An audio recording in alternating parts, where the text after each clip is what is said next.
Hey, Blue Rockers, welcome to Blue Rock Talk with Connie Willis. You just saw a preview of Stan the Man, Larimer, the godfather of BitShares. He was in the green room right there, so you saw him patiently waiting for the show to start.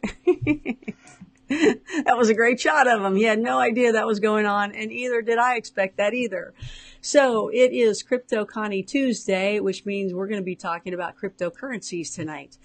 Just a reminder of what is coming up for the week. One new thing that we might start doing is Wasted Wednesdays. And that will be talking about the cannabis industry, what's going on with it, recreational-wise, cooking-wise, cure-wise, just the industry as a whole. And by the way, that also fits in with crypto. We'll probably be able to do a little crossing on that show for sure. And we'll tell you more about that, maybe even today's show. Also, we have Signature Thursday or Far Out Thursday, whatever you'd like to call that. It kind of works for both. That is the opening night of Blue Rock Talk. And that is, so like last week we had Travis Walton on. And this week we're going to have Jerry Wills on. If you listen to Coast on Saturday night, then you heard Jerry Wills, and you're going to see him this Thursday on Blue Rock Talk. So you'll get to see him. You'll actually get to see him. That Johnny Cash voice that you heard and that storyteller, you'll actually get to see him. So that should be fun. Bigfoot Fridays as well on Fridays. Now these are all 10 p.m. Eastern. That way people on the West Coast can also get a chance to see the shows, as well as not messing up anything with Coast to Coast, right? We got to be fair there. And then on our Sundays, we have Stan's Bible lecture, and that's at 1 p.m. Eastern. That's live as well with Q&A. All of them are live with Q&A. Sometimes there's exceptions. On Easter, there may be an exception. We'll ask Stan what he's going to do for us. We know that he's celebrating Easter, so he won't be doing anything long-term. You might say a quick hello or something like that, or not. We'll find out tonight. We may just find out on Easter. You never know, right?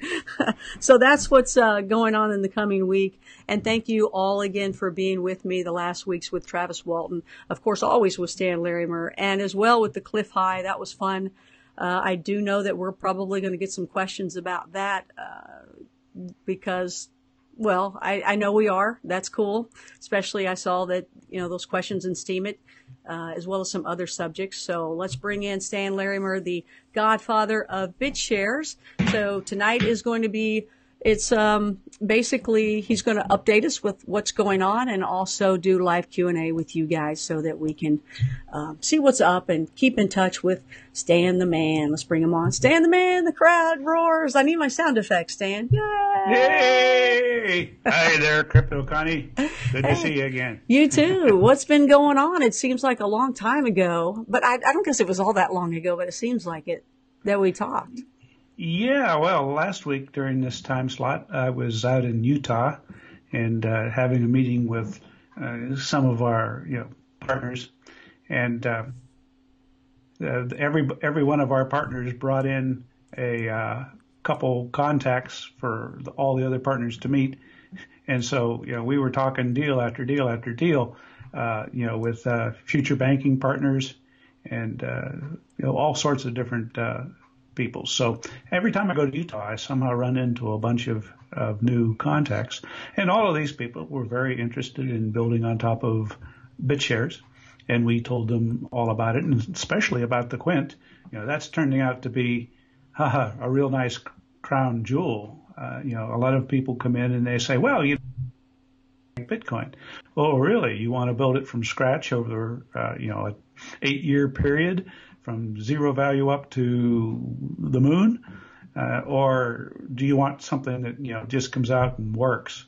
And of course, the Quint being backed by gold and legal tender and everything, and white labelable, so you can put your own company name on it, and it's powered by Quint, but it can be whatever you want to have. Means that we have quite a lot of people interested in entire countries are talking to us about white labeling it for their purposes.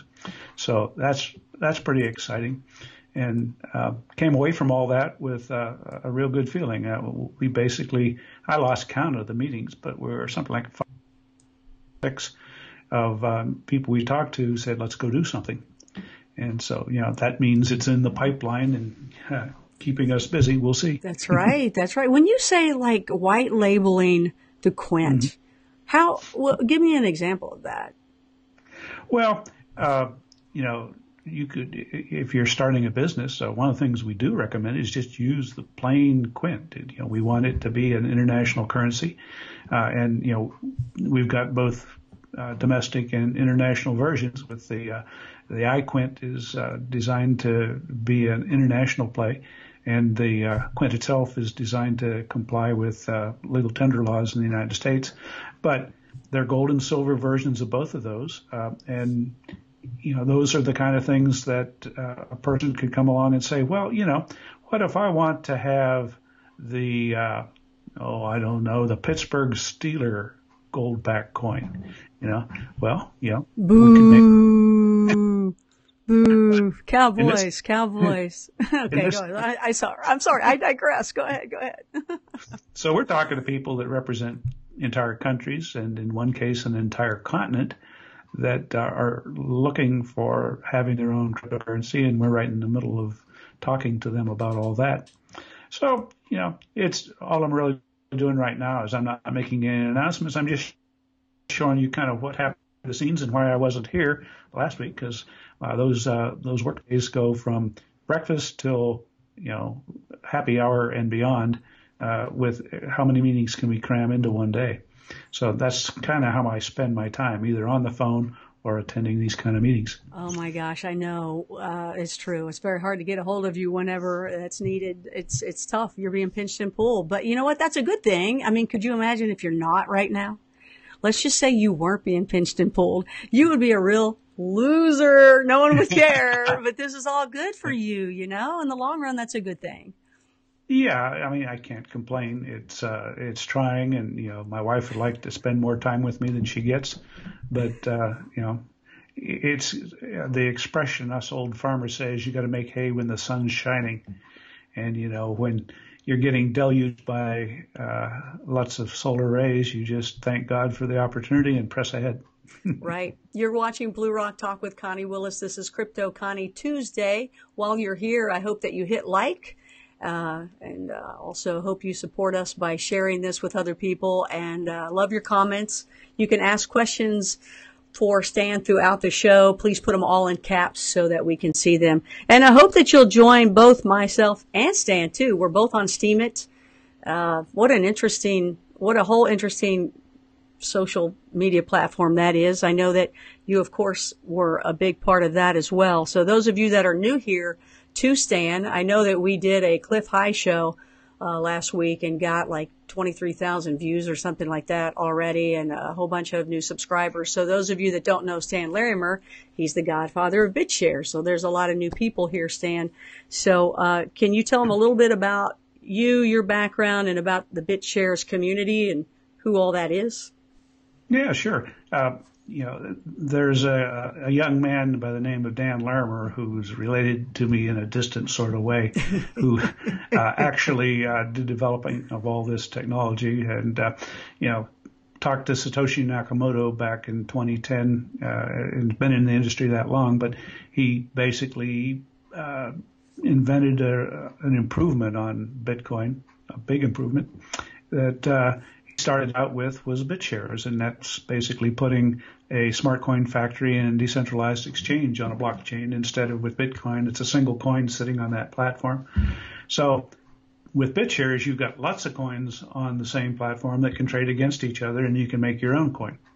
And then he went on to do Steemit, which is a completely different blockchain platform for doing all kinds of smart coin based social media stuff. You post and you get earned coins. Instead of mining by burning electricity like Bitcoin does, you mine by doing good posts. And that's how you earn new currency coming into the system. And I love it. I love it. I absolutely love that. I just do. It's awesome. So I'm sorry. Go ahead. Well, then he went out into his magnum opus project, EOS, which is, essentially it's the Earth's operating system is what I'm going to say it stands for. Although people say it's Ethereum on steroids, nobody really knows what it stands for. But it's it is an operating system for building blockchains, and so he's working on that, and that gives us infinite scalability, and now we'll have the ability to have many chains, a platform that's made out of many chains with many types of tokens on it that can interact.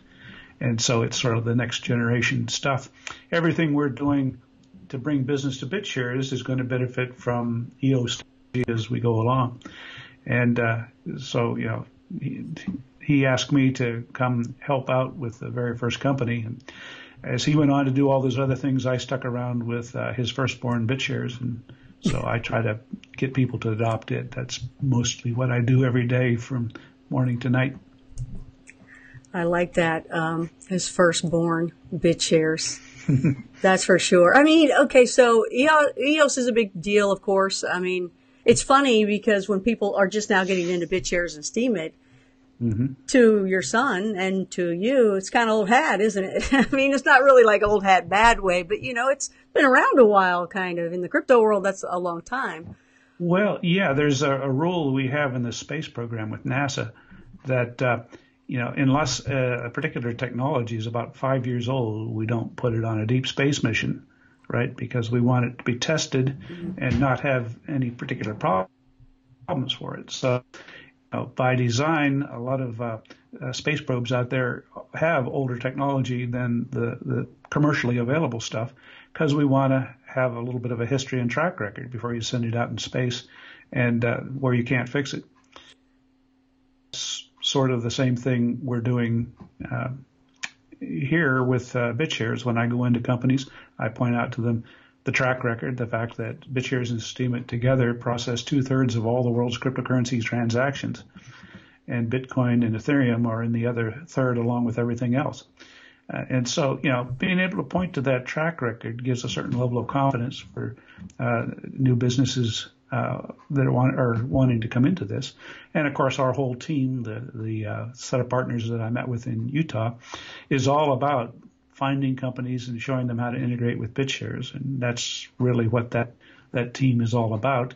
And I've lost track, quite frankly, but there's more than a dozen different projects that we're working with along the way. And you can meet that whole team. That's right. Coming up, Connie will be there too. So. No, don't talk about it. Don't talk about it. Yeah, this is, what is it called? EquityICO.io?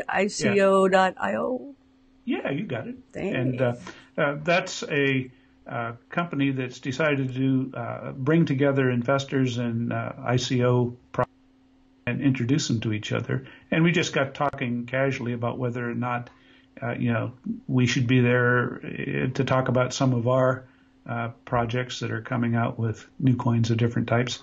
And by the time we get done talking to them, we kind of took over the whole conference.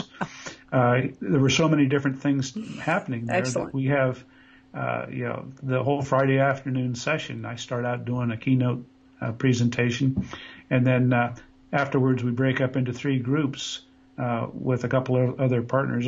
Michael Taggart will be there, and Morgan Chapman will be there.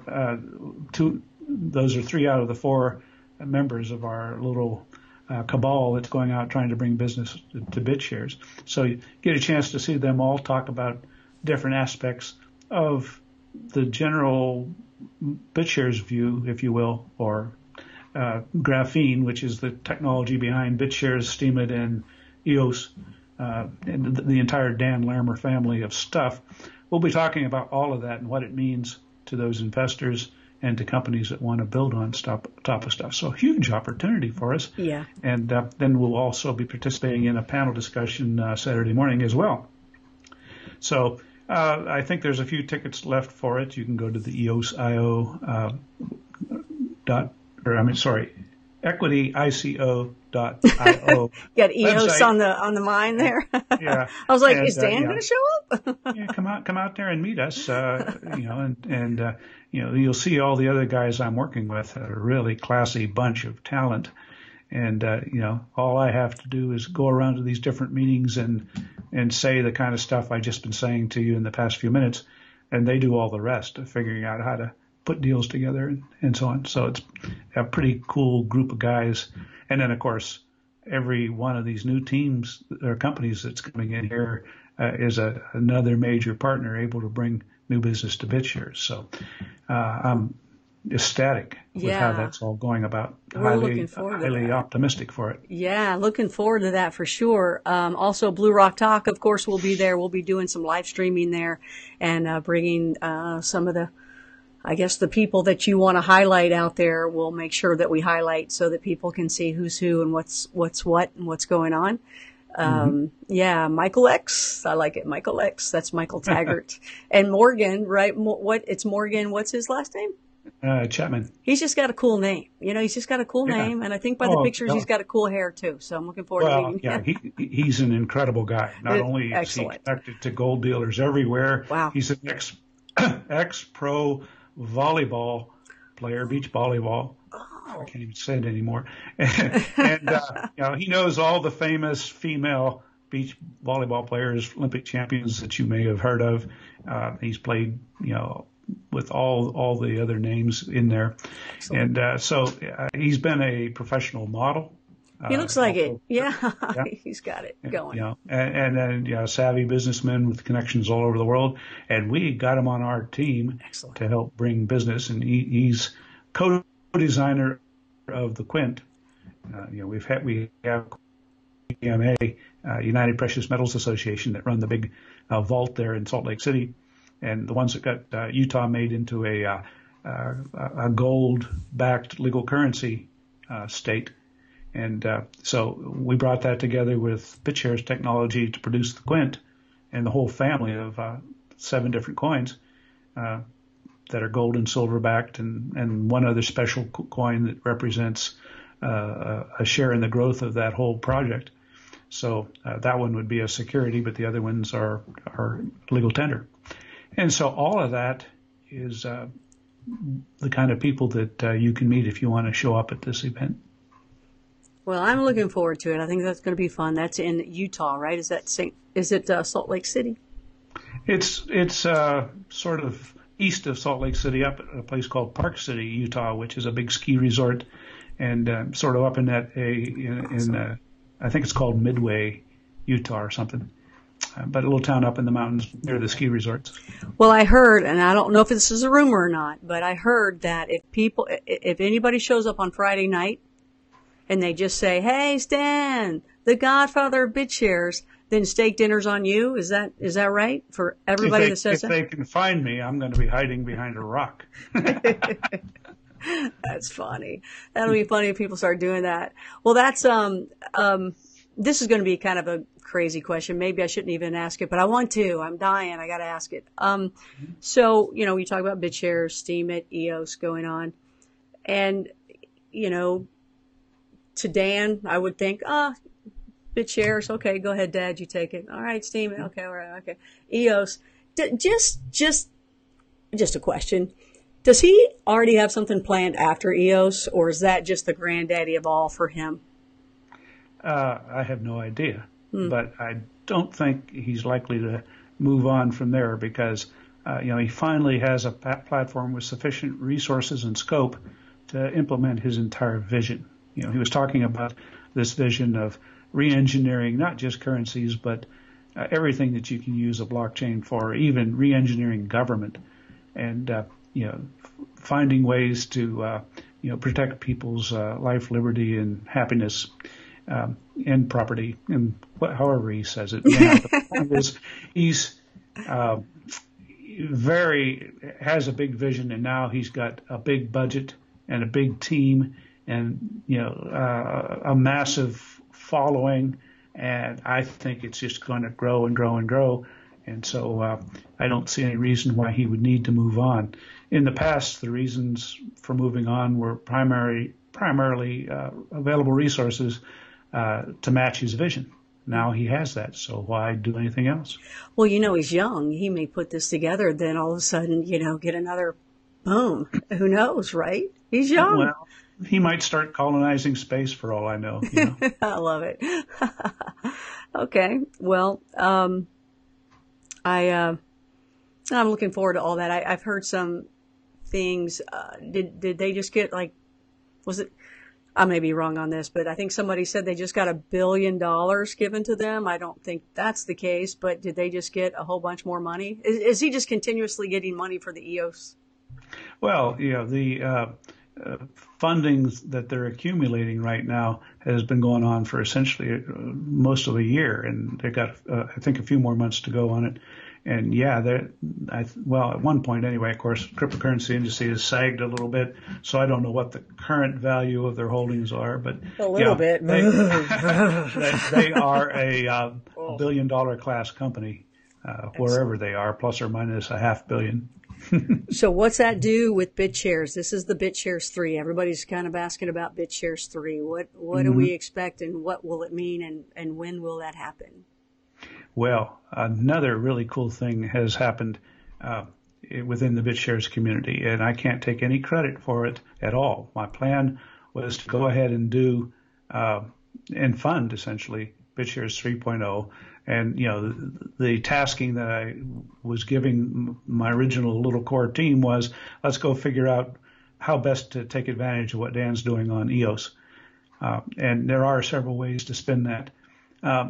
But what happened in the meantime, behind the scenes, where people can't really see, there are a group of some of the best, most famous names in the BitShares community pulling together and working on a complete overhaul. And that's an overhaul of the wallet, an overhaul of the exchange, the overhaul of the fundamental blockchain components that would allow us to interface efficiently to EOS. And, I don't know where that will turn out. I just know that, all I have to do is, kibitz at this point. They're off and running, and that is so much better than me having to pay for it because A, I don't have to pay for it, and B, because it would be a centralizing effect if I did pay for it. But now it's just grassroots blossoming up, and, they're selecting who they want to work with, and they go deep down into the bat cave somewhere and work on this stuff. It's a decentralized bat cave, though, because they're from all over the world. Well, now last week, I guess it was last week, might have been even 2 weeks now. Time flies when you're having fun, right? I interviewed Cliff High. I'm not sure if you know Cliff High or not. I had asked you about him. He's got an incredible following. He's into crypto. He's into all sorts of things. Very intelligent guy. You can ask him anything, and he's going to have an answer for it for sure. I had a lot of fun with him, interviewing him. Just had a good time. So, but when I was asking him about BitShares, EOS, Steemit, he said it wasn't a blockchain. And so at that point, it was like, I wasn't going to answer him there because I knew he was going to come back with stuff that I couldn't answer him in the first place, right? Those are Stan answers. Hopefully I can get you and he maybe together on a show. I guess, are you open for that? Oh, yeah. I'll talk to anybody, Connie. You know that. I talk to you all the time. I know. So you'll talk to anybody if you talk to me. Thanks, Stan. All right, then the show's over. Who wants to talk next? So we got to go. Stan, it's time for Stan to go. I think it would be interesting. The way I came back with him is that, hey, would you like to do this? I don't think he knew you to where, it would be an intelligent conversation on both sides. Two intelligent guys talking. It wouldn't be some troll, being mean or nasty. So I would love to drill down with him on what he thinks a blockchain is. Okay. Yeah. Because on BitShares is the longest blockchain in the world. Okay. Because it cranks out a new block every 3 seconds, and the Bitcoins are only adding a block every 10 minutes. So it got a head start on us, but it's like the tortoise and the hare. We went cruising past Bitcoin's blockchain length a long time ago. I thought you were going to say booty. The blocks are cryptographically linked. The differences between Bitcoin and BitShares have to do with whether it's got mining or not. If he defines a blockchain as being something that needs mining, well then, okay, but nobody else defines it that way. A blockchain is a cryptographically incorruptible series of ledger entries locked together with a particular type of digital signature that makes it something that you can't alter after you get several blocks piled on top of the chain, it becomes unchangeable. And BitShares is not only a blockchain, but quite frankly, it is the world's most productive blockchain, right up there. Credit to Steemit, because Steemit does process about twice as many transactions per day than BitShares does, but Steemit and BitShares together do 2/3 of all the blockchain transactions in the world. So, yeah, it's a blockchain. I'd love to know why he doesn't think so. I think it is because of the miners thing. I really do. Yeah. I think that was his reason why. But why did you guys outlaw it? Why do you guys say, no miners? What's your reason for it, for the newbies? Well, there's many reasons about it. Let's say the simplest reason is it's super inefficient. To do one transaction on Bitcoin, you have to burn the energy of a common American household for a week. And to do a transaction on BitShares, it's maybe one cell phone second or something.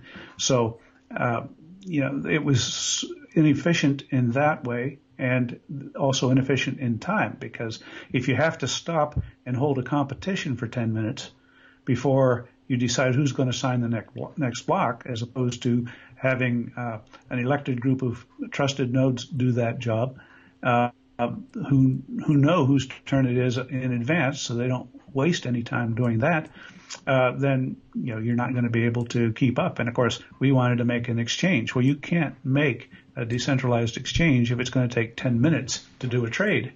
I mean, it just wouldn't work. So it was very clear that Dan had to go back to the drawing board and figure out a better way to do it. So you get much faster performance, 3 seconds instead of 10 minutes. And with EOS, they just did some demonstrations, I think, in the past day or two, demonstrating that they actually can get 2 blocks per second. And, wow. So that is about as much as the speed of light will tolerate. That's amazing. Well, he did say something, too, about this is Cliff High again. He said something about speed wasn't what was important on the blockchain.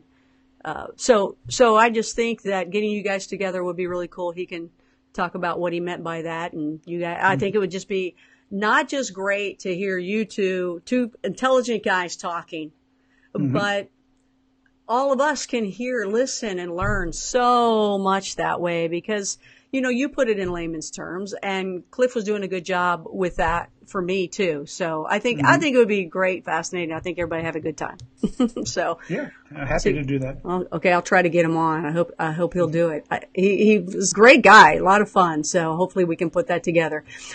You're watching Blue Rock Talk with Connie Willis. I'm Connie Willis, and I'm Crypto Connie tonight. This is Stan Larimer, the godfather of BitShares. You can also see him on Sundays with one of his favorite things in all the world, and that's Stan's Bible lecture. That's 1 p.m. Eastern.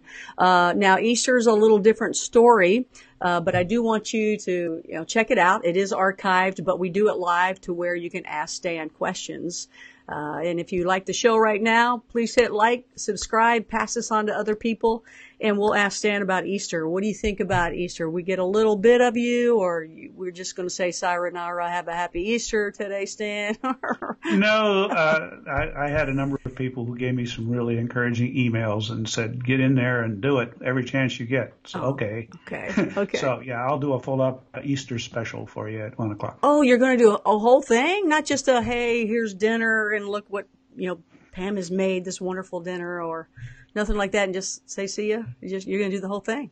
I'm going to do the whole thing, and we'll talk about the significance of Easter and what it means at a level you're not likely to get in any Easter Sunday or Easter sermon or something wherever you go. Wow. I have a whole hour to tell you about it instead of a typical sermon that might only give you a 15-minute highlights. So. Okay, well, I want you to do me a favor and stick a couple eggs behind you there, just a little colored eggs for the grandkids. You'll see your grandkids and everything, right? That'll be a big day for you, I'm sure. Yep, we're gonna have a nice Easter dinner, but serving the spread of the word is more important than family Easter. That's how important it is. Well, let's we'll make it to where you get both that day, right? Well, yeah, we'll just move things around a little bit and make it happen. Okay. As long as you're sure, don't feel. Well, if I'm not there, it's because my wife has killed me. Okay. Please call the cops. I might call her and say, Pam, don't let him do it. I had plans myself. No. Yeah. We'll be okay. That'll be fine. So I'm going to check for some questions in here. Those of you that want to ask some questions in the live chat room, please put them in capital letters. Please put them in caps. So we did find out what was new. I am excited about your event that's coming up. That's April 13th, the weekend of April, Friday the 13th in April is how you would like to say it. And I know that not too far away is where the Quint is headquartered, right? Quintric. Yeah, I think that's cool. We'll be giving tours of that facility as well. Wow. So when you say tours of the facility, will we actually see like the vault where the gold is, and would we see the gold or? Well, I don't know. How does that work? I know you'll be able to see the vault. I don't know what their plans are in terms of security factors and so on, in terms of how far they're willing to go with that. Man. But you can at least get down there far enough to see the vault and some of the security measures they have around it. That's really neat. That'll be fun. Definitely do something with Blue Rock Talk at that point. That'll be cool. Well, it's good to know that you're going to be there on Easter. That's all right. And it won't be the things we know that just ain't so. Part 4, it'll be Easter. So that'll be great. That'll be cool. All right. So let me look here. Yeah, it'll be an Easter. Get me caught back up. I'm running into a little trouble now with our connectivity. Can you hear me okay? What? Yes, I got you. You did cut in a little bit out there, but you're okay. Yeah. All right. So again, any questions? I'm going to, I need you in caps. Persnickety Vagabond. Hey, see you later, buddy. Take off. No problem. It's okay. If you got a question, we're good. He's yawning. So I thought I'd just let him know instead of, throwing out something negative. Let's just be happy here. They call me Dan. Somebody's out there, they call me Dan. It wouldn't be your boy, would it? I imagine he's still hard at work. He's working. Revolutionizing the crypto industry or something. Okay, Miss Cavs fan. How will BitShares differ from EOS Finex? And that's Bitfinex on EOS. Well, we've been doing decentralized exchanges a lot longer than they have. Obviously, they have a nice group of customers. I just view it as, game on. I do believe that EOS will make it possible for other people to get into the game. But I think we have an enormous head start on some of the things we're bringing to the platform. And we're going to have some really unique, new, high quality securities that are fully legal and so on. And, we're going out and attracting lots of high quality stuff. If you remember back at Christmas when I predicted some of the trends for the year, I said there'd be a flight to safety.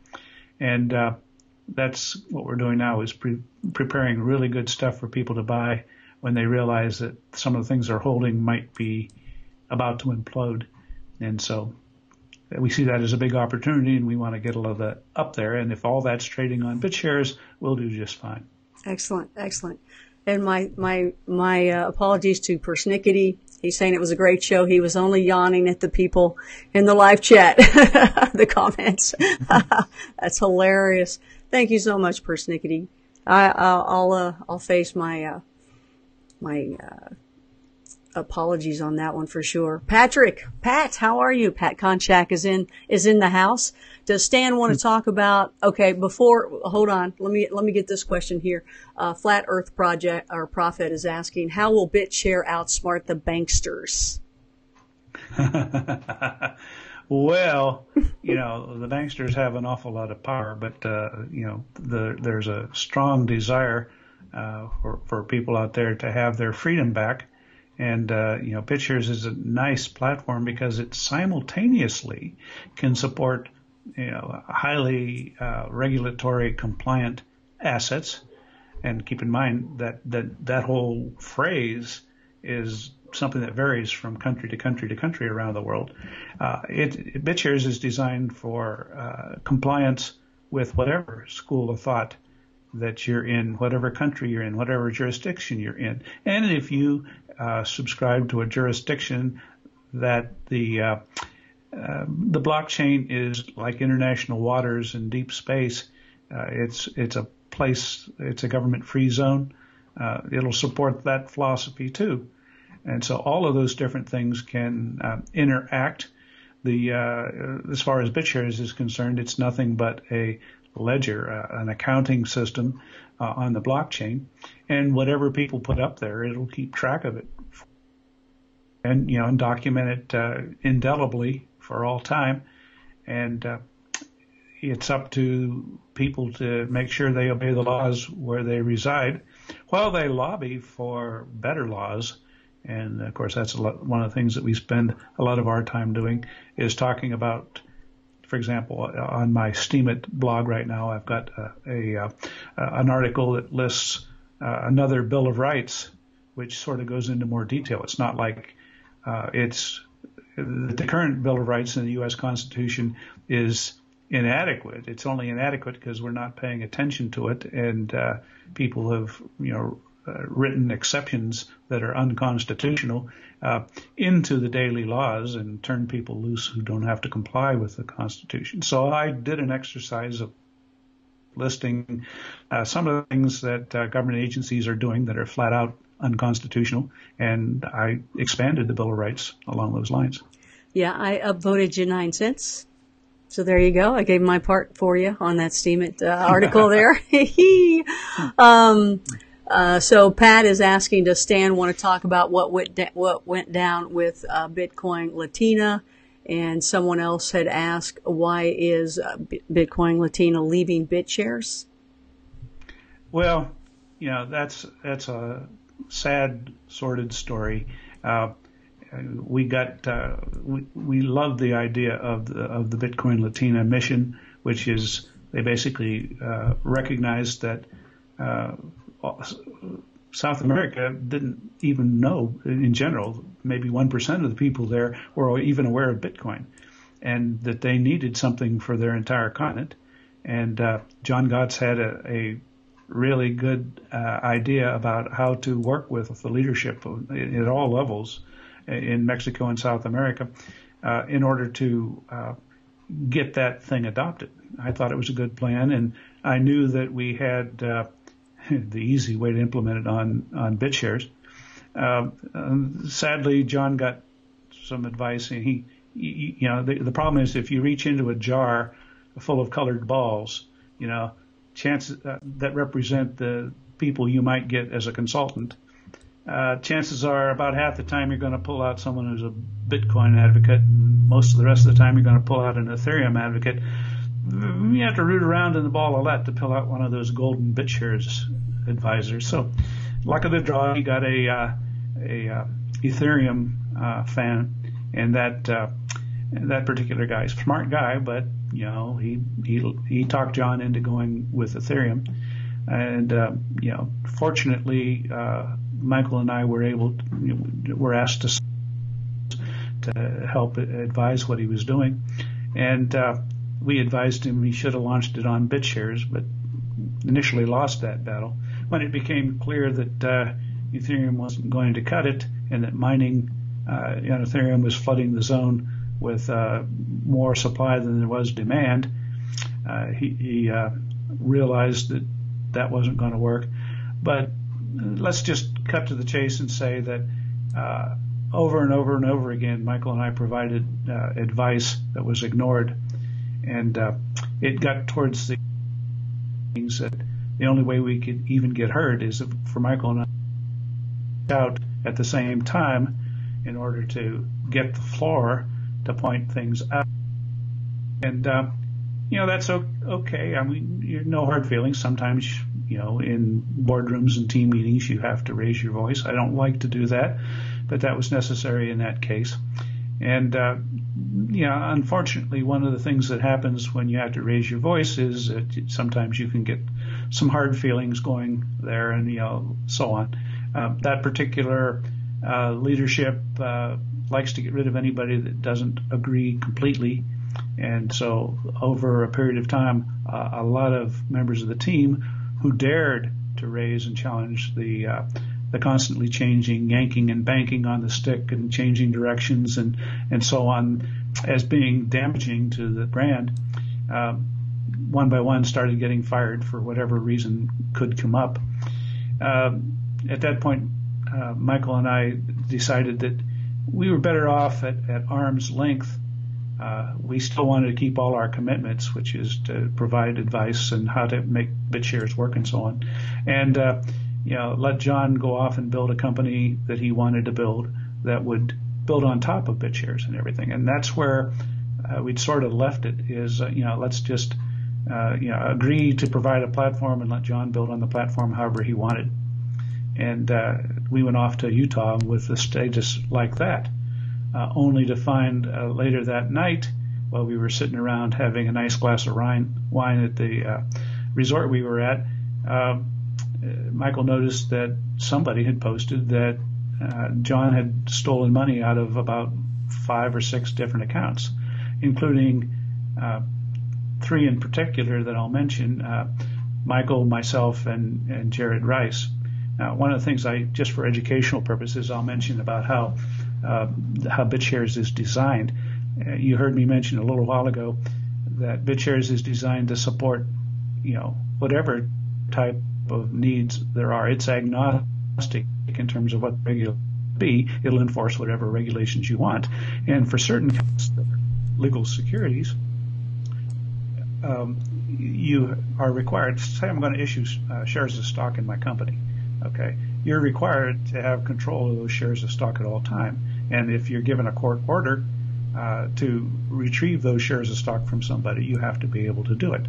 So there is a clawback feature that is by default on. Clawback meaning the guy that issued the coin can take them away from anybody he wants to. And so when John moved on to BitShares, that clawback switch was in its default position, which means it's possible for John to go take coins away from people. And we didn't have that fixed because there's some argument that while he was maneuvering around and moving from the Ethereum base to the new system, okay, maybe he needs that little bit of flexibility. But the way it's supposed to work is as soon as you get the development done and you turn it over to people who are allowed to trade with their own money, then you're supposed to throw that switch. You can't unthrow it. Once you commit that I will never have that power, you can't take that power back. And that's so that you can launch a coin like Bitcoin that doesn't have any central control. It has central control. Even Satoshi had central control when he was working on Bitcoin until he turned it loose to the world. John didn't turn it loose. Instead, he decided that since he was running the system, he could claw back from anybody he wanted to. The problem with that is once people start spending their own money trading on the things, it's clear that it's an operational coin. Real money from other people is trading, and the value of those coins are surging back and forth between people. It's now property. Okay, it's other people's property, and when you take it back, it's called grand theft crypto. Okay, and so that's what happened. We had a few lawyers look at it. Every one of them said, "Yeah, that's absolute theft." The other thing that's interesting about it is that one of the guys he took it from was Jared. He had donated a bunch of BitcoinLatina to Jared Rice of Arise Bank fame, who's currently being investigated by the SEC for a bunch of things that are going to turn out to be not true. But right now he's under a microscope like a specimen, pinned to the board. They're watching his every move, his every bank account. Most of his bank accounts are frozen. When John donated those coins to them to help buy food for Jared, because Jared right now is at the mercy of everybody since the SEC has decided to freeze everything he's got. Now the SEC immediately puts that. Anything that someone tries to do to help him, they grab from him. Now, they did go to court and say, okay, you can spend this money slowly to buy food and to pay for your rent and stuff like that. And so that's what Jared was doing. He was selling it off slowly for that purpose. John didn't like that, even though he told Jared, I'm giving this to you so you can cover your expenses. Go ahead and do it. Then he turned around and said, I don't want you doing that, Jared. And it started making accusations. So when John clawed that back from Jared, he clawed it back right from under the nose of the SEC that was watching that account. They woke up. Apparently they've got some monitors that set off alarm bells at SEC headquarters or something. I don't know. But they called at 2 o'clock in the morning to Jared to find out, hey, you just moved all those things. Jared said, what do you mean? I didn't touch them. They went and looked, and it was very clear, printed right out there on the blockchain for everybody to see that John had used the clawback function. It's not the same as Jared sending. It's John reaching into Jared's pocket and taking all the money he gave him out of that pocket and taking it back. So that happened right under the SEC's nose. I don't know what they're going to do about it, but that to me, if anybody ever got caught red-handed doing grand theft, there it is, documented for all time permanently on the BitShares blockchain for all to see. Now, that's kind of neat. This is a disaster in terms of BitCoinLatina, because once you lose credibility on your coin and people can't trust the fact that they bought and they own it, the credibility spirals down to nothing. And BitCoinLatina has gone down to essentially zero value now because of that particular action. And then since that, he's gone into the community, and anybody who asks him about that, he bans from their talk shows. So the only people left in that community now are people who are either too scared to speak up or approve of what he did. And the rest of the community has essentially been banished from all that. So all of that type of behavior is pretty appalling, but it does point out how the cryptocurrency industry handles this sort of stuff, right? That you don't necessarily need regulators. Now, maybe if you're going to recover from somebody doing grand theft crypto, you're going to have to go get the authorities to deal with that. But people who act erratically or misbehave or do things that aren't liked are just simply shunned. And that's essentially what's happened now. And so to get back to your original question, why is he leaving BitShares? It's because the BitShares community won't have anything to do with him. Okay, he's got to go find a new platform. And right now I think he's in the process of literally manually taking those coins back and keeping them, I don't know, on a spreadsheet or something in his own possession until such time as he gets a new platform. He's saying it's EOS, if I understand him correctly. And so he is going to relaunch again on EOS. Well, guess what? Everybody in that community, in fact, everybody in all of crypto knows what he did. So I don't think that there's much hope of him launching a coin like this.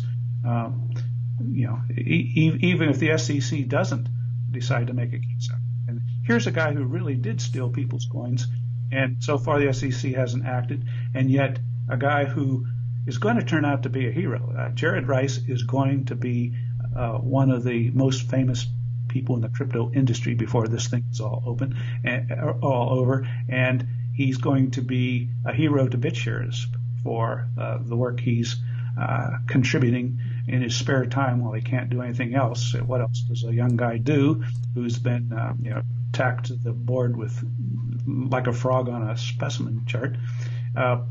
He's going to do what his first love is, which is to go code stuff. So I think the things he's coding are going to revolutionize the industry, and it'll be his big gift to the industry. And so I think he's going to come out of it as a complete hero. So complete role reversals from what you might have expected. And so talk about really interesting, must-see, Blue Rock Talk, most interesting subjects. You're going to see a little bit of everything, because how the SEC deals with blatant law breaking versus non-existent law breaking, and where they put their emphasis will tell us a lot of stuff. And so that's sort of hopefully answers the question in a long, rambling way. I'm tired now. I'm exhausted. Thank you very much. That is very wearying. I mean, is this kind of stuff happening throughout the crypto world? Is there a lot of this stuff going on elsewhere too? Or did you get lucky? Well, it's a little bit of the Wild West, and there will be people who think regulation is necessary to stamp out all forms of misbehavior. But this is the human race. Let's get real. And the fact of the matter is, there's already enough laws in the books. There's laws against stealing money from other people. Okay, it doesn't matter if you use a high-tech way of doing it. If you went in and took something that was trading on an exchange that belonged to somebody that other people had bought and sold, and are personally going through, it's not just the big names that I mentioned that he took big amounts from, but he's right now going along and personally examining how did everybody get their coins, and claiming that some of the coins that they bought and traded on the BitShares network were ill-gotten gains, like they bought them in some way he didn't approve of. And so when he's moving things from BitShares away, if he doesn't like how you got your coins, you won't get them. Well, not getting your coins is the same thing as stealing them, isn't it? It's all couched under I'm moving and rearranging things, but once the stuff starts trading, it belongs to other people, and you just can't do that. So anyhow, that's where we're at. Stay tuned, because this is probably going to get more interesting before it's over. So 2 stories to watch, I guess, now. Mm-hmm. Well, thank you for the update, so everyone now knows what's going on. People were kind of waiting to hear from you on that.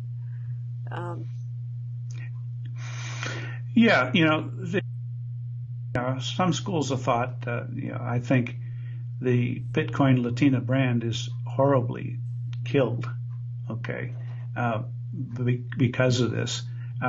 That doesn't mean that the people who held BitCoinLatina before John intervened and started reassigning wealth, and by the way, what he's doing isn't any different than what certain forces in Washington D.C. want to do too. I think there's one famous person that said it's good to spread the wealth around. And so this particular case here, spreading the wealth around, is something that, while the government may be able to do it, individuals can't. And so we'll see where it goes. All right. You will keep us up to date on that. We appreciate that. And just to get back to Jared again, mm-hmm. It's so, I still will receive people saying, negative, terrible things about Jared, but you're saying that things are going smoothly and he's doing well, and he's going to come out smelling like a rose on this. Yeah, I mean, obviously I'm not an insider there, but I've taken an interest in it ever since I've seen the government violate 9 out of 10 of the new Bill of Rights that I put out there are things that actually happened in a case or other cases I've heard of. So I started watching it. Look, I believe that we should obey the law. I believe the law, though, should be fair and faithfully interpreted and enforced, and it shouldn't be skewed so bad that innocent people are put into the situation that Jared's been put into. And so I decided that I was going to monitor it closely and talk about it. Don't want to interfere with the case, but I do want. I'm hoping that there are people in the government who still remember their oath to support and defend the Constitution of the United States against all enemies, foreign and domestic. And maybe I can shame them a little bit when they think about what's been done in this case. And we'll see. Obviously, bad apples are going to be bad apples, but I think that they're surrounded by perfectly good, well-meaning people that want to do what's right. And I'm happy to work with them to help them understand this technology and so on. But hopefully those particular agencies will stop and remember what this country was founded on, and what those principles are, and remember that absolute power tends to corrupt absolutely, and it might be worthwhile looking at what the practices and procedures are, because some of those powers are set aside for dealing with really bad people, drug kingpins and so on, and they were not meant to go after little software engineers who are just wanting to code and make a difference for the world. And even if they're smart-mouthed little software engineers, it doesn't mean you bring the full force of the government down on them, like happened in this case. Sorry there, my button got stuck. Wow. We'll see what happens. Time's going to tell. It's amazing things happening here. I want all the good to blossom. I want the good stuff to blossom. Yep. I'm looking forward to that. I want those numbers to go way up. When I had just got on to Steam it and realizing that I guess at one point it got up to 12 or 10 or 12 or something like that. Either Steam did or Steam back dollars. And I didn't know at the time that was great, but now everything's down, lower than $2 and things like that. And I want everything just to pop back up and take all this negative away. But it sounds like you have some things in the future coming along that's going to be really exciting. And I can tell from the way you're telling us, you can't tell us what that is, but you've got some good things going on. Will we be able to hear more maybe by mid-April when your event is going on? Will we hear some of it then? Well, if you show up at this conference, you'll hear some of it at the conference for sure. Yeah. And whatever gets said at the conference, I'll be free to repeat at that time. So we'll give some of that insight. But I've also learned that talking about it before it's real is just asking for trouble, because all kinds of monkey wrenches can get thrown into progress. Certainly some of the government actions that happened over the past few months have caused some of the people that we were working with to say, wait a minute, this is too risky. Until we understand what the rules are, we're going to shelve this project. Okay. The damage done to our industry by knee-jerk reactions of regulators who admit they don't understand it but feel they need to act first and ask questions later. The whole idea of freezing what amounted to, I don't know, it could be maybe 80 or 100 or more different projects. It could have resulted into new businesses of all types, and to tell them, hey, you can't do your fundraising strategy for a year. If that's really what they've been told, then think of the damage that does to our industry, just because the people making the rules don't know what to do and want some time to figure it out. That's a disaster, because most young companies can't wait a year, right? They're going to go out of business. The damage done without just cause, just on the fear that some of them might not be proper, is, to me, the kind of thing, the kind of reforms I'd like to see. I'd like to see our government not be in the business of let's stamp it out and then we'll see what we're going to allow to happen. Instead, what governments ought to be doing is let's let people exercise their freedom and see what they come up with. And if it turns out to be a problem, then specifically, once we understand it, then let's take measured action where we think it's prudent. That's what I expect from my government. I don't expect that they do. This is the moral equivalent of a doctor who sees a new disease, okay, or a new symptom. It might maybe not even a disease, and they look at it and say, well, we don't understand this, but let's start injecting the patient with all the powerful drugs we've got as the first thing before it's been approved by the appropriate scientific method to analyze it and figure out what to do. The medical industry has a rule that says, first, do no harm. And I think our regulators need to have that rule too. First, do no harm. The harm done to the people involved in the Arise Bank scandal, I'm going to call it, is incalculable in terms of having destroyed a company and put all those investor funds on ice, and then they come up blank and say, oh, I guess he really didn't do anything worthy of all this. Sorry, you can't put the broken eggs back together again. And I would like to see them not break eggs. The harm done was guaranteed 100% harm, and it turns out they didn't protect anybody. So, there I am on my soapbox again. But this, I am a reformer, and I would be negligent if I didn't speak out when I see this happening, because if somebody doesn't speak out, then we're just going to get rolled over by this type of an attitude. And I don't think our founding fathers would appreciate what's happening right now. Stan Larimer, the godfather of BitShares, here on Blue Rock Talk with Connie Willis, and CryptoConnie Tuesday is what's going on right now. We are catching you up with the BitShares family and what Stan wants to say on his soapbox for tonight. If you're here and you like what you're hearing, please hit the like button. Subscribe if you haven't already, and please spread the word. We actually hit over 5,000 over the weekend. Yay! So we want to help build that, and you guys can help me out with that. So appreciate that. Please share the love and press those likes, and keep the comments coming. Any questions, put in caps. Just a reminder that I'm looking into something called Wasted Wednesdays here on Blue Rock Talk. I would love to hear what you guys think about that. It's kind of the cannabis industry.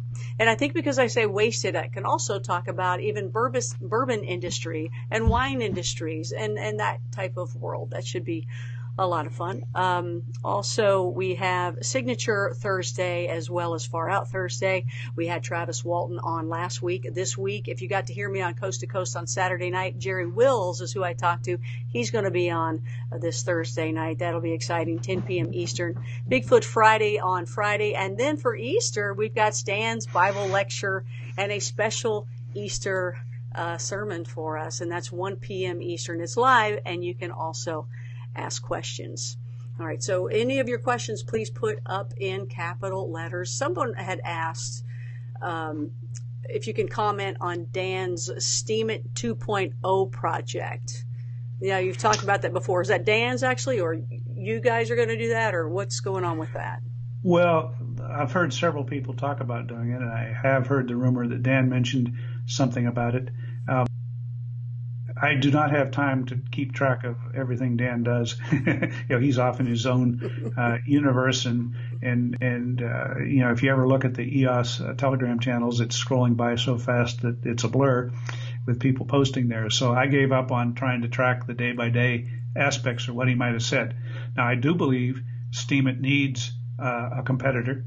There are a few nasty whales on there that have basically ruined the experience for a lot of people, because they have so much power they can downvote a person into oblivion and then laugh at them. So I know that several people are saying, wouldn't it be great if we had a new chain that where there weren't whales like that? And so I don't know whether that's his intention or whether he's just got new innovations he wants to see happening.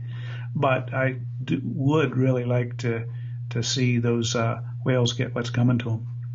Well, I know that I was just shown something recently that's called OnStellar, which is basically a paranormal social media platform on the Steam It blockchain. That's pretty cool. You saw it after I showed it to you. I was like, what? Yeah. You could tell they put a ton of work into it. It's called OnStellar. I guess it's at the opening stage. Gorgeous website. Yeah. And that's the neat thing about Steam It is that you can put a lot of different skins on it, the same blockchain, keeping track of, what posts were made, but, you can use it in a lot of different formats. And I think this looks like a really promising one. And it's right up your alley with all those kind of topics. Yeah. Shoot, we should have just done Blue Rock Talk on there, Yeah. I mean, it looks really good. I was excited to see that. I mean, I looked at it and went, well, this is paranormal meets Steam It. And that's basically what it is. It's supernatural on Steam It. Let's see here. Flat Earth Prophet says, sell all your Bitcoin and kill the whales. Let's see. Is Dan creating a new exchange, DEX, after EOS goes live? Dan might be doing anything, like I mentioned before. I can't speak for Dan. It's probably in his contract that, there's not to be any back channel communication between him and me about business. So, whatever's going on, it's very unlikely. If I hear about it, it's because he stops by the BitShares things and drops, a Dan bomb, which is a little cryptic suggestion that the whole community jumps on and analyzes every which way to figure out what's going on. But I don't have any unique things that I can tell you about what he's doing. You have to ask him. It's got to be funny as a dad, right? I mean, this is your son. You taught him what he knows, and then, of course, from there, whatever else happened after that at one point, he kind of left Dad. But was it always like that with him, where everybody wanted to know about Dan? Well, yeah, he's always been an exceptional person, and no, I have not taught him everything he knows. I whet his appetite with a little Mac 2 back when he was, a teenager. And, then from that, he's self-taught everything else that he knows. So, he's a self-made man in many ways. Excellent. Excellent. Does he take after Dad or Mom? Well, he's got his mom's stubbornness and he's got his dad's good looks, I guess. I knew something would come out like that. That's excellent. So those of you that had seen myself and Cliff High talking about Steemit and BitShares and EOS, Stan's answer to that basically is, I guess your answer was he's probably thinking that if there's no mining, it's not a blockchain. So we're hoping that we could get everybody together and do a neat little conversation here on Blue Rock Talk, myself and Stan and Cliff. So Stan's in, I'm in, everybody else out there's in. We got to see if we can ask Cliff if he's in. I would think so. I hope so. We'll see. Maybe. I don't know how often he does that at all, if at all. Again, some of these questions have already been answered along the way. Those of you that are coming in late and asking some questions, that we've answered some of these. BitShares 3.0, we don't have an ETA on that. Stan's going to surprise us at one point, and we can't wait. Well, I hope it'll come out in time to be part of the hoopla of the launch of EOS. But, there's a lot of engineering that goes into that, and it's being done by a group of volunteers, and I don't know how fast they'll work, and I'm not really cracking the whip on them. I'm sitting there rooting them on. Occasionally I drop in, a statement of, I'd like this feature or that feature, but, we'll have to see what they come up with. It's a grassroots project, and I'd like it to stay that way. As I had just mentioned that I want to do something called Wasted Wednesdays on Blue Rock Talk and talk about the cannabis industry. You know a little bit about something with like in the crypto world, correct? That may be something that we might see in the future? Oh, yeah. You'd be amazed at the number of people in that industry that are looking and trying to figure out, is digital currency something that's going to help me? The main reason is they can't get banking service. And so they're having these really successful legal businesses in their various states or wherever they're at. But the banking system is controlled by a different level of government that is not allowed to support them. So digital currencies are a promising way for them to increase everything about the safety of their industry. Right now, they have to handle way too much cash because they can't put it in the bank, and that leaves nice big fat targets for crime. If they can get it onto the blockchain, then they can start doing things in a much more controlled and safe way, and less risky for their customers to have to approach them and so on. And quite frankly, something that governments don't realize, but these blockchains document everything they're doing in a permanent record. So it's actually better than leaving them out there having to deal with cash for all their transactions. So a lot better way to make sure that the applicable laws can be enforced. So I would think the government would be embracing the adoption of digital currencies for that purpose. We'll see. Well, that's the outlook with Jonathan Baihai, who you introduced me to, with the gaming blockchain and the betting blockchain with Bookie and a couple of the other things that he has. He was like, hey, it's transparent. That's the way out of this. That's why this will work, because without this, You don't know what's going on, the transactions. These are all out there for everybody to see, and that was the ace in the hole. We did get to do a show here on Blue Rock Talk with him recently, Stan, and he gave us a tour of his bunker. That was really cool. Mm-hmm. You had told me about the bunker in the first place. How cool to be into the world of the blockchains. Get yourself a bunker and then put your own blockchain in the bottom of it and have all your guys working like the show Silicon Valley. It's you said you don't watch that show, and most of the people in the crypto world seem to not be watching Silicon Valley, but it is so you guys. I have watched that show and just fell in love with it, laughed my head off, and then when I met you guys, it is exactly true. So those of you that are into Silicon Valley on HBO with me, it's hilarious. It's back on for a season. You know what I'm talking about. It is funny stuff, and if you ever get a chance, stand to watch it. I mean, you probably don't watch much, but that would be a good one. You would laugh because you would relate totally to it. It's very funny. Well, I might, once I retire, go back and watch the reruns or something. But my question for you is, on that show, do you see any engineers watching TV? Oh, I know. Y'all don't do it. I know it. You're not doing it. No, you're all doing this number. We're in output mode. Yes. We've got stuff inside us that has to get built. And watching TV takes time away from achieving our dreams. There's a lot of pizza, cannabis, and this throughout the whole thing. That's what they show. And a lot of fighting and arguing in between, and this person's stealing that person's stuff, and that person's stealing this person's stuff, and a lot of crazy things going on. But it's fun. It's fun to watch. So, I will probably be talking to you. I'll have to watch it just for you, Connie. Yeah, it's funny. It's funny. I couldn't believe how funny it was. But the funnier part is, I'm seeing it in the crypto world. It's actually coming to life. Let's see here. I had a question here for you. So what are your projections on BitShares for 2018? What are you seeing? The top trends of 2018 from Stan, have they changed since New Year's Eve on Coast to Coast? No, they're actually coming true, right? The great Bitcoin train wreck is underway. Remember, I said it was going to be caused for, several different reasons. One would be meddling by regulators, and I think a lot of the slump right now is regulator-induced, coming in and acting before they understand the problem, and causing fear, uncertainty, and doubt throughout the industry.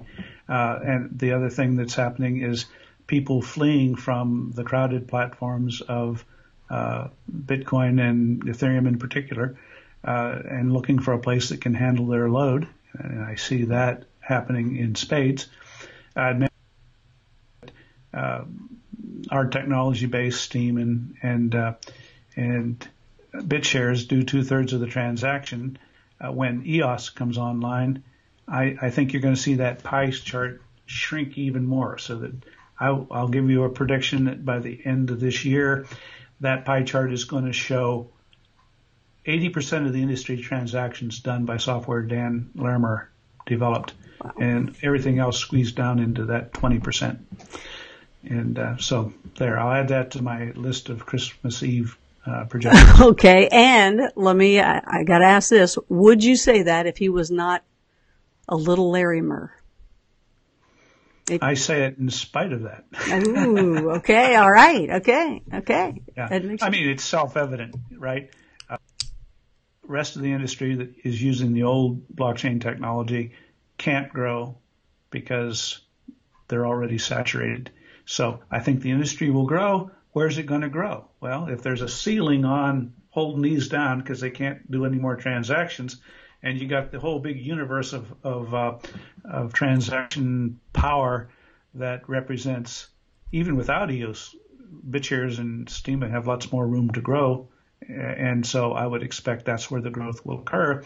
With EOS coming along, it's a slam dunk prediction because of the raw capacity and excitement. Because those guys did something that we never did on BitShares very well, which is, enlist the right kind of a marketing strategy to attract the industry. And you see that kind of enthusiasm building. And so now it's got all of the performance of BitShares on steroids, plus all of the I don't know, political support, if you will, from the industry coming on board. So it's quite a juggernaut, and it shouldn't be very hard for it to pick up and double the total number of transactions that Dan's code is processing. And if you double 2/3, you're going to squeeze that pie chart down pretty tight. So, yeah, I could be wrong, but that's my prediction. Well, you know what you say, it sounds incredible, it sounds wonderful, I get it, makes sense. But why are there so many people out there that don't get that? They don't even know that. They have no clue to the fact that it's slowed down over there, that it is saturated. Why is that? Well, it's back to the marketing? It's a very tribal group, right? Nobody wants to see something they don't understand become ascendant, right? Because if you are a grand wizard at Bitcoin and understand every stick of code and you're a famous authority on it and people are calling you up to do interviews and stuff like that, and you're making your living by having that expertise, if you were to switch to a new technology like the technologies of Dan, you are nothing but a rookie, right? Who's going to accept a demotion from grand wizard to rookie, sorcerer's apprentice, whatever, in order to switch over to something new? So most people who have achieved great things within their particular area of expertise are trapped by that. I'm reminded of a project that I used to work for Lockheed Martin down in Orlando, and they had a night vision system that was a pod, I call it a lantern pod, that plugged under the different aircraft. You could carry it like a bomb, but it would give the pilot advanced night vision and a telescope that they could look at stuff while they were flying around. Very cool. People who worked on that particular, were absolute experts on it. So within that particular division of Lockheed Martin, they were kings. They ruled. They were experts. They were in super demand. But when that program wound down, and they'd been on that project for 10 years, guess what? All that knowledge went to zero, and now they were 10 years obsolete in terms of what new project that they could work on. And so all these poor guys who were, really used to being, looked up to, now had to beg for a job as just an ordinary rookie because they had to relearn what had happened outside of that program. And so that's the kind of thing that is happening now with people who have invested so much of their time becoming an expert in one of those stovepipes. They can't break out of it. Their great strength has become their great weakness. Well, that's where a good question here, Dan Brister asked, Bitcoin is always being called out as dead, but yet is still number one. Mm-hmm. Yeah, I describe market cap as a lagging indicator. It shows what you've done in the past and how you've integrated up to some value, whereas utilization is a leading indicator. If you're being used a lot more, then you can expect that particular product to grow.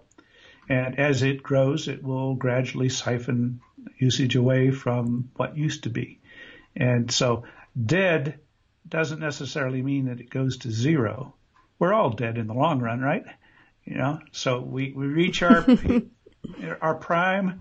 Just about when you get to my age, you're at your prime.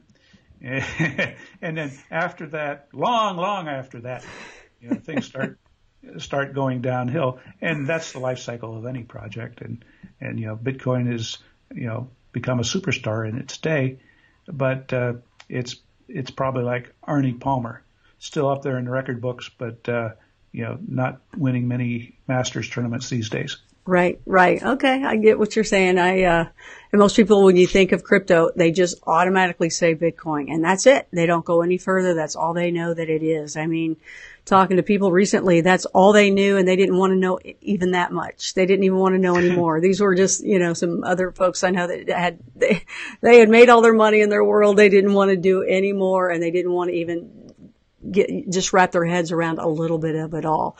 Okay, so we have someone out there that's ready to drink if we don't ask this question here. Says, I'm going to have a shot if you don't ask and I don't drink.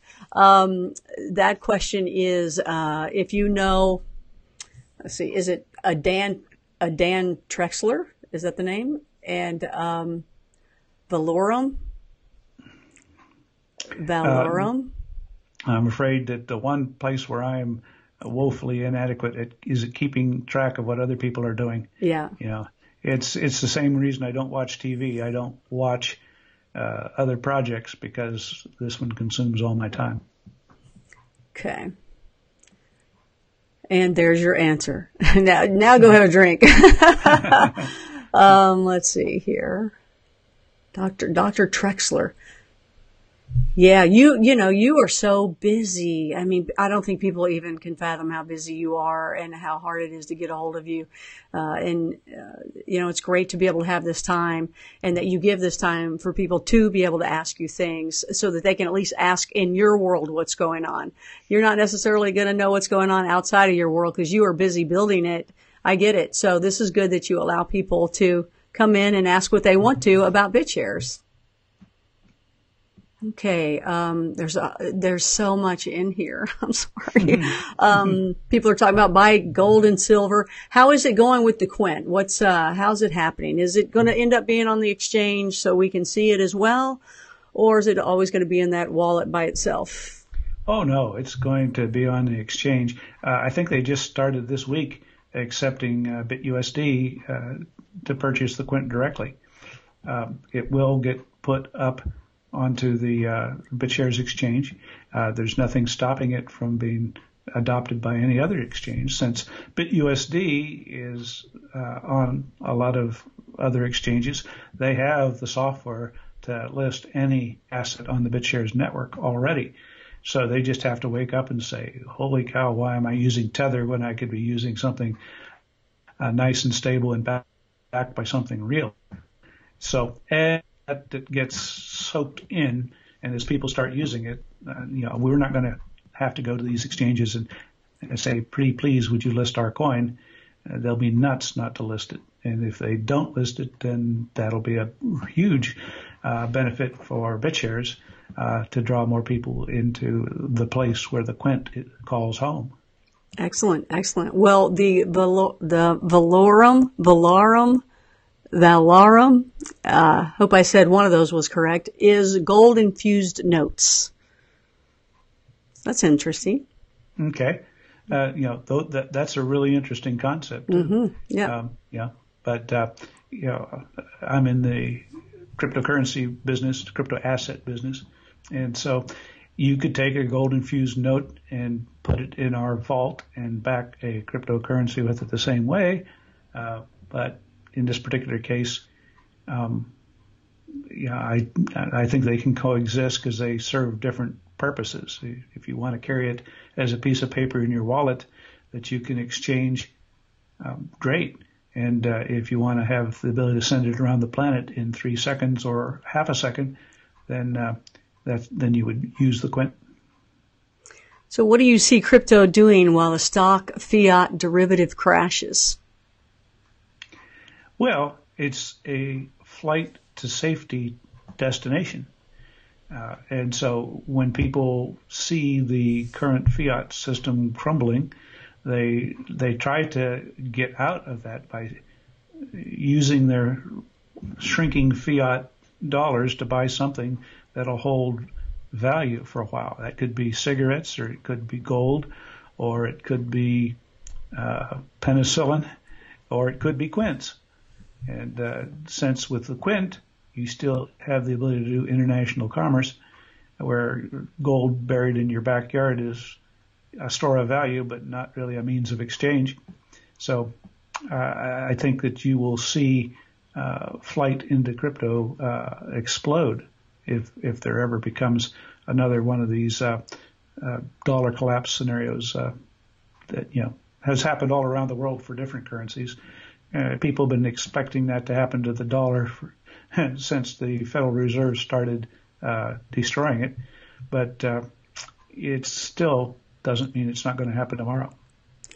It's Blue Rock Talk with Connie Willis. Stan Larimer here with us, the godfather of BitShares, giving us updates, answering your questions. Please make sure your questions are in all caps so I can find them.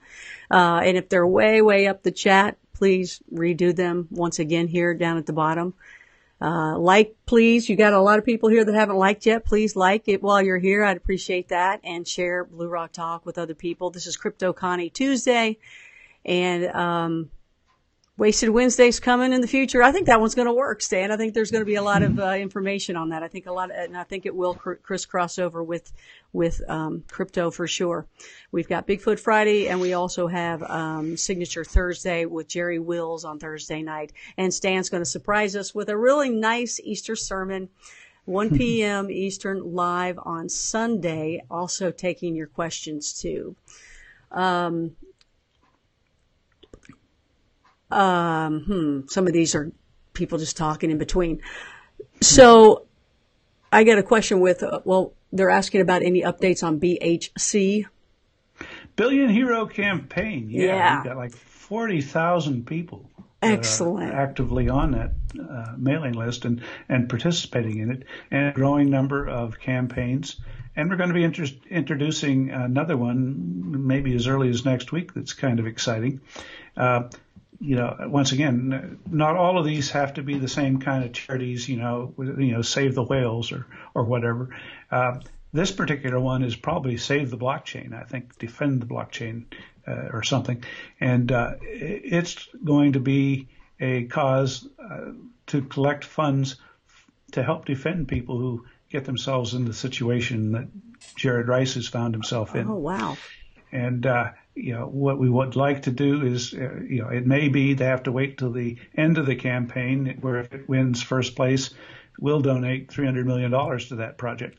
But in the meantime, people could still donate to it if they would like to see there be a fund that can come to the aid of people who are being picked on by bullies on the playground. And so we're putting that together, and you should see that being added to the Billion Hero Campaign. Excellent. They've got some new tooling in there that makes it easy for people to play the game, which is the name of the game is to pick whatever your cause is and do things to earn points that will cause that cause to be one of the top 12 causes that we award funding to whenever BitShares has grown as much as Bitcoin has grown already. And tell people how that works, even a little bit further down the road. I think it's incredible what you can do with this idea. I mean, let's say, you just gave one idea, but I mean, basically you're trying to get $1 million, correct? Well, the general idea of an endowment is that you put some money aside that you can't touch and live off its earnings. Universities do that all the time. And so we generalized that for the crypto universe, and we said, look, guys, if you were to have bought Bitcoin a few years ago and put aside $1 million worth of Bitcoin, today you'd have $1 billion worth of Bitcoin. And so when you're creating something for a good cause, whatever it might be, you could donate your money to that cause and they go spend it right now. And yeah, you helped them a little bit. But if you had donated to an endowment in a, backed by any of the digital currencies out there that you think have a high chance of growing, and then you waited to see if that currency grows, it's entirely possible that you'd have a much bigger impact on whatever your favorite cause is by using the endowment method. And the neat thing about BitShares is it allows you to borrow against that hopefully growing endowment. And that means that you can actually fund your project by borrowing against a growing endowment and have your cake and eat it too. All the donations are not touched. They grow in value. And as they do, you can borrow more and more against it in order to fund whatever the thing is you care about. That's really cool. Just another wonderful, cool thing with the BitShares community. All sorts of neat things. I'm looking forward to what you have coming up that you haven't told us. A lot of people think that I have an inside scoop on it. I don't. He waits to even tell me. He just says, "Hey, let's talk, honey. I got some sort of update." And then he might go, "Oh, at the last second, I can't do it yet." You're like, ah. Yeah. So that's the story of my life. I know, right? But it's exciting too, because it's not just the same old boring kind of thing. There's neat things. It's things you don't even think about. These projects that come across your way are all totally different from each other. And that's what's fun and exciting about it. So I'm really privileged to be able to look behind all those doors. The things you're doing here with these kind of shows, Connie, have elevated the visibility of what we're doing to where people do come and talk about their ideas and so on. So I'm very blessed just to have a chance to be someone that people will confide in with what some of their plans are. But of course, that confidence, if you will, it means that I can't talk about it until they say I can talk about it. So that's cool, though. That's good. Will Stan get behind the Fed being dismantled by the dollar becoming obsolete? Yeah, I'd certainly be behind that. I mean, I read the book. Well, actually, I haven't read the book, but I've heard enough about it, The Creature from Jekyll Island, that I feel like I've read the book. And I still need to read the book, but I'll have to wait till I retire before I can get time enough to do so. Well, you already did retire. You came back out. Yeah, but no, I don't like central banks. I'm in the Thomas Jefferson, not the Alexander Hamilton camp. Back in the very first founding of the United States, those two guys were in George Washington's cabinet, and one wanted a big, strong central bank, and Jefferson said, no, push that down to the states, decentralize. If you make a central bank, it'll become all powerful. It will rule the country. And of course, that's the famous quote from Baron von Rothschild, that if I control the nation's money, I don't care who makes its laws. Well, he was right. And that's what we have right now is central banks are actually enemies of freedom. It's as simple as that. And so the beautiful thing about the digital currency industry is it's Jeffersonian in its philosophy of decentralizing stuff out as much as possible. All right. Well, I know that I'm looking forward to mid-April to be in. Right now, Connie, you're frozen on my screen, so I don't know what you're saying. Oh, you don't have a clue? I wonder if I'm frozen to everybody else. I don't think I'm frozen to everybody else. Maybe just you. So I'm going to keep talking, at least for now, because I think you guys are going to hear me. So down below, in the links down below, you're going to see where the event that Stan's holding or will be at, I think they kind of took over. I don't know if they did. Maybe they did start it, but it's going to be in mid-April, the weekend of Friday the 13th. Now you're frozen, Stan, so you can, I'll just hang up and call him right back. He can call back and say goodbye. Maybe. He looks frozen there, doesn't he? It's always so fun with Skype, isn't it? It's just fun how this kind of happens from time to time. I'm just going to pull him in real quick. Just to, we got to be kind here. So let me hang him up and bring him back on. So hold on, you guys. Hang in there with me. Ready? I'm going to hang up on him. Boom. Okay. And then I'll just call him back. We'll get a nice refresh and he'll come back on with us. And we'll go from there. So in the links down below, you're going to find out where else you can find Stan. But you can also find out the event that's going on in Salt Lake City, Utah. That will be exciting. You're going to learn a lot if you go up that way, and you're going to meet all the players in the BitShare family for sure, as well as learn more about Quintric. And that, to me, is really exciting. It's right there. Let's hope that Stan will answer. We all see that it's ringing over there. Live here, live streaming.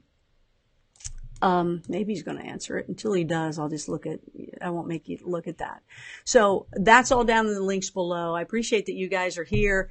I do want to know your comments if you are liking the Wasted Wednesdays and talk about the cannabis industry. Do you think that that's worthy? You think that's a good one night a week kind of discussion? Would you be a part of it as well? All right. These are things that, I would like to know from you to see if we're going to do something like that. Now, this Thursday, Jerry Wills is going to be on. There comes Stan. Look at him. You can see him. Here we go. Oh, now it's not recording there. I hope that we didn't lose you guys, but I think we've got Stan back once we get him on his video. We'll get the get your video turned on there, Stanorama. There's Stan. He's back. Let's pull him back up. Yeah, I had to switch over to this network connection. I don't know what happened to my other one, but everything went down here. Okay. That's all right. You had it totally down a couple days ago, right? You lost all power. That Oh was yeah, bad. yeah. We had a big nor'easter come through and just blow trees over, and it took out most of the county, most of all the counties around here. Gee, it reminds me of a time, and this is just a little family thing. At one point, that happened here with my mom and dad when my dad was alive. And they, had, I think it was maybe a week, maybe possibly longer, that it was a big snowstorm or ice storm, one or the other. And it was just, electricity was gone for a long time. But they had wood in the wood burning stove, and they cooked everything over that. And it ended up being like this little, like camp out kind of thing in the house for a long, a couple of weeks. It was almost a romantic, neat little time together, and that was sweet in the long run of it, The only time I get a vacation is when my internet goes down, because then I can't work. So I actually can go spend some time with my wife or something. I like that. What is this? Stan, your shirt looks very flannel-esque. Exactly. He's a flannel guy. He's an overall and flannel guy. It's the Larimer stock. Yeah, I'm like a typical farmer. I got a flannel shirt for every day of the week. That's right. That's right. And those are warm, by the way. We used to wear them all the time growing up. We also had at one point it was kind of hot to wear your overalls. You let one side hang off to the side, It was hip, at one point. Yeah. So I was just saying goodbye to everybody and letting them know where the link is if you just want to tell them about the conference one more time before you go. EquityICO.io, and that's just going to be a conference for investors and people who need investors to meet. And we happen to have lucked onto the opportunity to.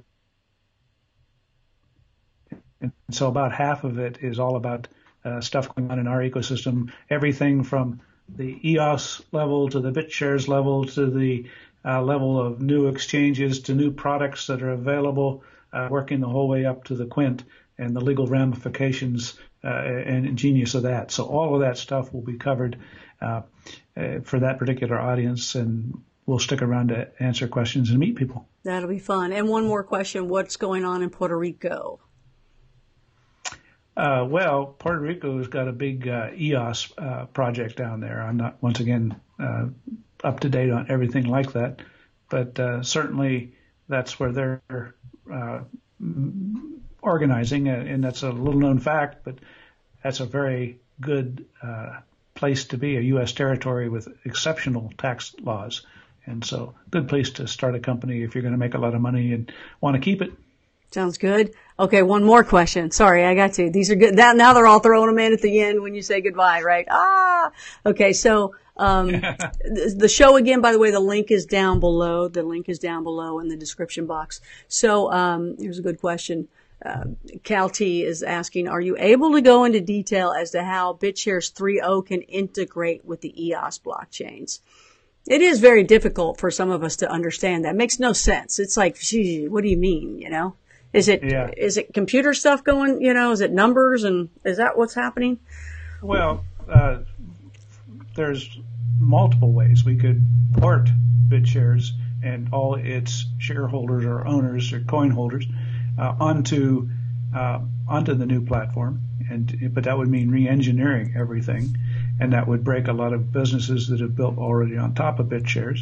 So don't want to disturb the existing infrastructure, but we want to make it have access to everything that's going on in the EOS system to, if you will, project our assets onto all those other chains as as a cross-chain connection. So one of the things that EOS produces or makes possible is interchain communication, and we want to take advantage of some of those kind of things. Now, how does it actually work? That's what the engineers are studying, and I would be crazy to go in there and do brain surgery on myself, right? So I'll let those guys figure out what makes sense and what the community wants to adopt.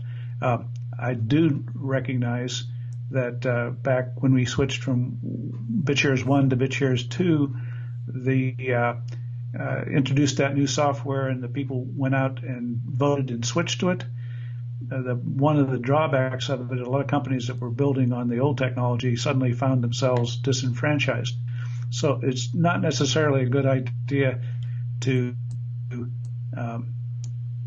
affect the fundamental working of the existing chain. It's better to make a side chain that adds capability to it, and you grow that way. And I think that's part of Dan's vision for how the industry can grow. There'll be lots of chains that are able to talk to each other, and if you've built on one of them, you don't become obsolete. You just get new capabilities added to you. Okay, I kind of got that. I kind of followed you on that one. We'll have more along the way, folks. Learning process along the way. That's good stuff, Stan. Thank you very much for being a part of tonight's Blue Rock Talk with Connie Willis and Crypto Connie Tuesday. Appreciate it. So thank you, Connie. Yeah, thank you. So if anything happens in between, we'll talk to you for sure. But otherwise, we'll be talking to you on Easter, right? 1 p.m. Yep, Lord willing, that's where I'll be. All right. Anything else to say Easter-wise for us to prepare to be ready? Nope. I'll just let you be surprised. You're done. Okay, all right. Okay. Well, I'm glad I know about it, so that's cool. So, Stan, Larimer, everybody, thank you very much, Stan. Appreciate that you're being there. For those of you that have just now joined us, sorry, we're closing in on tonight's show. That was Stan Larimer, the godfather of BitShares. Connie Willis here, Crypto Connie, Blue Rock Talk with Connie Willis. This is what we do on Tuesday nights. We give the updates, we do live Q&A, and of course, if anything happens in between, we've got some news for you. We'll definitely break in. That's not a problem. So we will see you next time. Let's see. Besides here next week, we will see you again on Thursday with Signature Blue Rock Talk, and Jerry Wills will be on. That's 10 p.m. Eastern. And then Eastern at 1 p.m. Eastern in the afternoon, we are going to hear with Stan's Bible lecture and the Easter service. That's nice. That was a surprise for me too, you guys. That's good. Now I got to break all the plans that I had. So I'll be here. No, it's okay. It'll be great. It will really be good. And it is live and you can ask questions. So I want to thank all of you that showed up for us tonight here on Blue Rock Talk. And I'm looking forward for you guys to stick around and check out the new stuff that I've got coming as well. One more announcement that I don't think it's too soon to say. You know what? I'm going to take Stan's advice and I'm not going to say it. I'm going to wait. Then I'll tell you exactly what's going to happen and when it's going to be on. So I'm going to surprise you on that. But it's going to be really good. You're going to like it. And it's mobile. You can take it with you. All righty? So take care, Blue Rockers. Talk to you soon here. Connie Willis, Crypto Connie, saying good night for Blue Rock Talk.